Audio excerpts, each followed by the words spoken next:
Hello दोस्तों, आप लोगों का हमारे यूट्यूब चैनल ज्ञान जीके एंड जीएस क्लासेस में स्वागत है। आज हम लोग कुछ महत्वपूर्ण टॉपिक की चर्चा करेंगे, जिसके बारे में पढ़ेंगे, जिसके बारे में जिससे कह सकते हैं कि जिससे कि आपको हर एग्ज़ाम में जो है क्वेश्चन आना फिक्स रहता है। तो आप लोग इस महत्वपूर्ण टॉपिकों को ज़रूर देखेंगे, जो कि आपके आने वाले एग्ज़ाम के लिए बहुत इम्पोर्टेंट है। तो चलिए देखते हैं क्या है क्वेश्चन सभी और क्या हमारा जो महत्वपूर्ण टॉपिक है वो क्या है। तो चलिए देखते हैं क्या है। पहला हम लोग देखते हैं कि हमारा टॉपिक है कि विश्व के प्रमुख देशों की राजधानी एवं मुद्रा की बात करें हम लोग। जैसे आप लोग कुछ देश है और उसकी राजधानी उसकी मुद्रा, जैसे उरुग्वे। उरुग्वे की जो राजधानी है दोस्तों वो क्या है? मोंटेविडियो है ना। मोंटेविडियो। और इसकी जो मुद्रा है वो क्या है? पीसो है। उसके बाद दोस्तों गुयाना है। गुयाना की राजधानी कहाँ है? तो जॉर्ज टाउन है। और इसका यहाँ की जो मुद्रा है वो क्या है दोस्तों? डॉलर है। पेरू की बात करें तो पेरू की जो राजधानी है वो लीमा है। और यहाँ की जो मुद्रा है वो न्यू सॉल है दोस्तों। क्या है? New soul. चलिए आगे देखते हैं क्या है।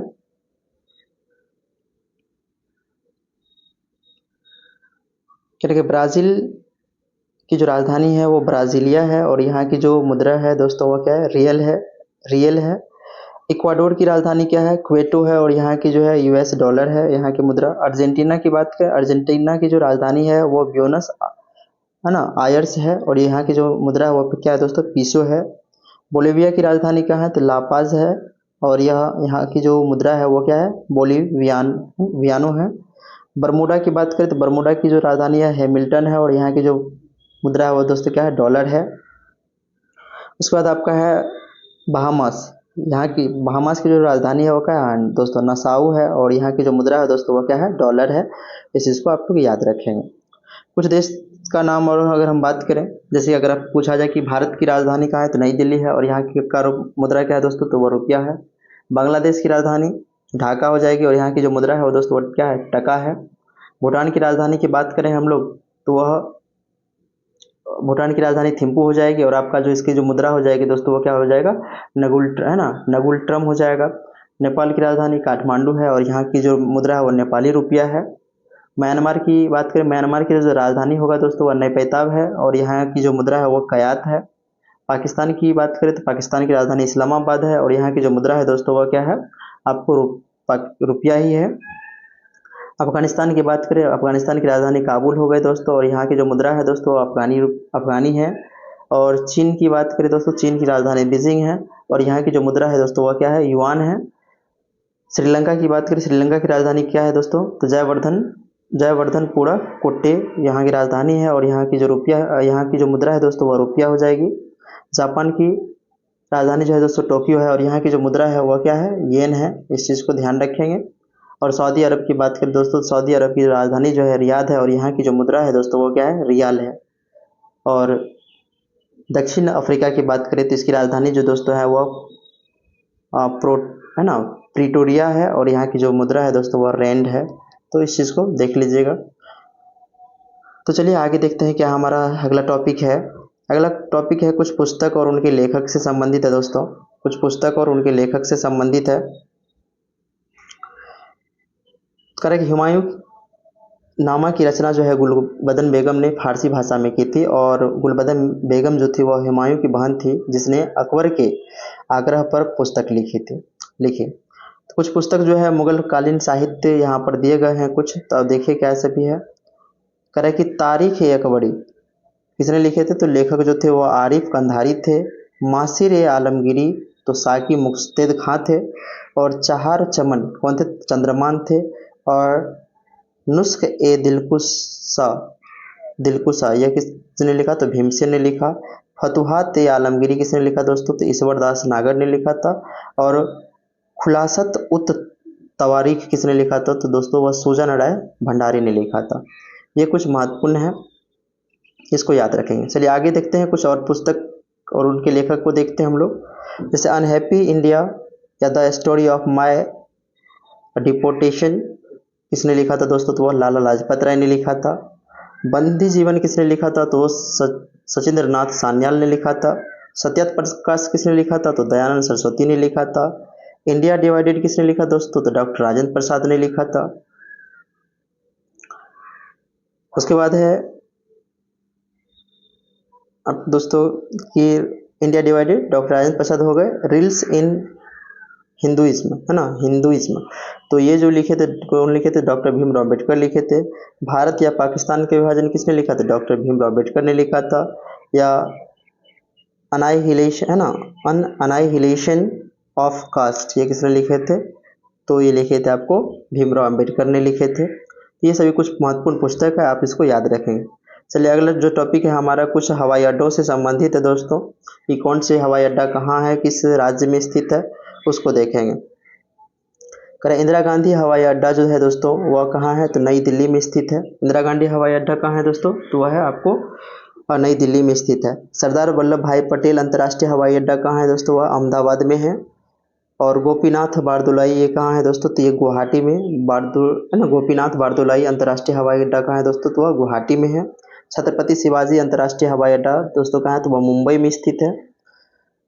तो कुछ और हवाई अड्डों का नाम देखते हैं जो महत्वपूर्ण हवाई अड्डा है दोस्तों, जो एग्जाम में पूछे जाते हैं। अगला क्वेश्चन आपका है कि हैदराबाद की बात करें तो हैदराबाद में कौन सा? तो राजीव गांधी अंतर्राष्ट्रीय हवाई अड्डा कहाँ है दोस्तों? तो वह हैदराबाद हो जाएगा।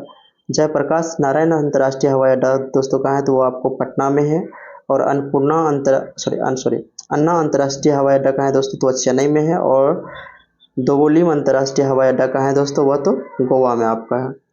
जैसे भारत में पूर्णतः सौर ऊर्जा द्वारा संचालित पहला अंतर्राष्ट्रीय हवाई अड्डा कौन है, कहाँ है? तो दोस्तों कोचीन है। और भारत में वायु परिवहन की जो शुरुआत हुई दोस्तों, वायु परिवहन की शुरुआत 1911 ईस्वी में होती है। ये आपके लिए बहुत ही महत्वपूर्ण है, तो आप इसको ध्यान रखेंगे। अगला क्वेश्चन दोस्तों है यहाँ पर आपका कुछ राष्ट्रीय उद्यान की बात से संबंधित है जो कि एग्जाम में पूछे जाते हैं। तो पहला ये देखते हैं, जैसे जिम कॉर्बेट जो राष्ट्रीय उद्यान है वो कहाँ है दोस्तों? उत्तराखंड में स्थित है। जिम कॉर्बेट राष्ट्रीय उद्यान जो है कब बना था? तो 1936 में बना। भारत का पहला राष्ट्रीय उद्यान है और पहले इसे हेली नाम से जाना जाता था दोस्तों। राज्य सरकार किसी ऐसे क्षेत्र को जो पारिस्थितिकी जीव जंतुओं, वनस्पतियों, भू आकृति एवं जलीय महत्व का हो तथा जिसे संरक्षित किया जाना नितांत आवश्यक हो, तो जीव संरक्षण अधिनियम 1972 के तहत राष्ट्रीय उद्यान घोषित कर दिया जाता है उसको। उसके बाद आपका है कि जिम कॉर्बेट राष्ट्रीय उद्यान का नाम बदलकर क्या कर दिया गया? वर्तमान में जिम कॉर्बेट राष्ट्रीय उद्यान का जो नाम बदलकर दोस्तों वो क्या कर दिया गया? इसका रामगंगा राष्ट्रीय उद्यान कर दिया गया है। आप इसको याद रखिएगा।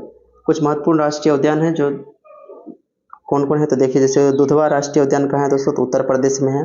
कान्हा, माधव, फॉसिल, पेंच, पन्ना, सतपुड़ा, संजय गांधी, ये सभी जो राष्ट्रीय उद्यान है वो दोस्तों मध्य प्रदेश में हो जाएगा आपका।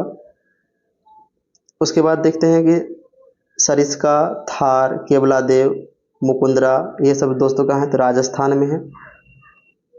उसके बाद है काजीरंगा, मानस, नामेरी और औरंग, रायमोना आदि, ये कहाँ है दोस्तों? तो ये आपका कहाँ है? तो असम में है। कहाँ पर है? असम में है। उसके बाद हेमिस राष्ट्रीय उद्यान जो है दोस्तों वो लद्दाख में है और ये भारत का सबसे बड़ा राष्ट्रीय उद्यान है।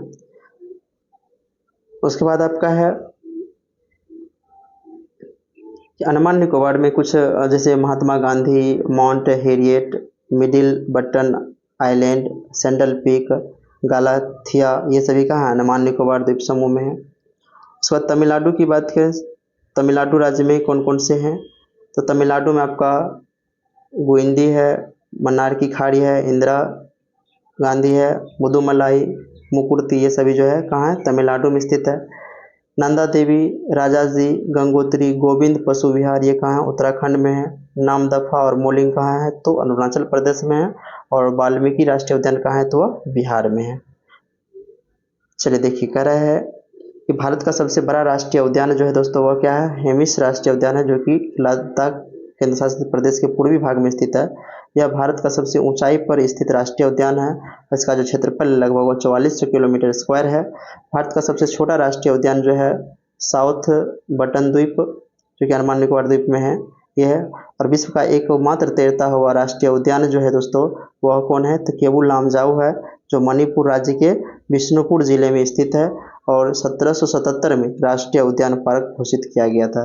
तो क्वेश्चन पूछे जाते हैं कि विश्व का एकमात्र तैरता हुआ जो है राष्ट्रीय उद्यान कौन सा है, तो केवल लामजाओ है, जो कहाँ है तो मणिपुर राज्य में स्थित है। और मणिपुर राज्य के किस जिले में, तो बिष्णुपुर जिले में। और इसे कब राष्ट्रीय पार्क घोषित किया गया था दोस्तों, राष्ट्रीय उद्यान घोषित किया था तो 1977 में इसको राष्ट्रीय पार्क घोषित किया गया था। जिम कॉर्बेट का राष्ट्रीय उद्यान का जो नाम है, उद्यान में रामगंगा नदी बहती है, इसलिए उसका नाम भी रामगंगा कर दिया गया है दोस्तों। देश में सर्वाधिक राष्ट्रीय उद्यान 11 मध्य प्रदेश में स्थित। अपने भारत में सबसे अधिक जो राष्ट्रीय उद्यान है दोस्तों कहाँ है, तो मध्य प्रदेश में है। कितने संख्या में, तो 11। काजीरंगा राष्ट्रीय उद्यान सैटेलाइट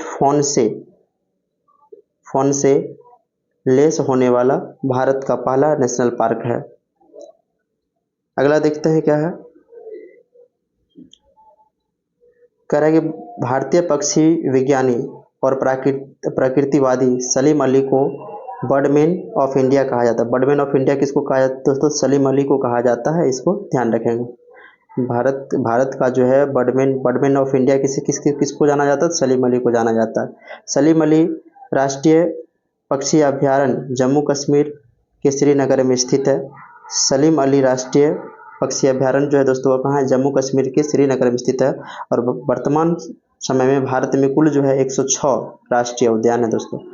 वर्तमान समय भारत में कुल कितने राष्ट्रीय उद्यान है, तो 106 राष्ट्रीय उद्यान है, आप इसको ध्यान रखेंगे। तो हमारी वीडियो आप लोगों को कैसी लगी है, और हमारे वीडियो को अपने दोस्तों के साथ भी शेयर करें, और जो भी हमारे चैनल पर पहली बार आए हैं तो हमारे चैनल को सब्सक्राइब कर लें और बेल आइकन अवश्य दबा दें, क्योंकि जो भी वीडियो का नोटिफिकेशन आपके पास तुरंत पहुंच जाए दोस्तों। तो हमारी वीडियो आप लोगों को कैसी लगी तो आप लोग हमें कमेंट में अवश्य बताएं, और हमें कमेंट करें, और कमेंट करने से ही हमें पता लगेगा कि हमारी वीडियो आप लोग को अच्छा लग रहा है।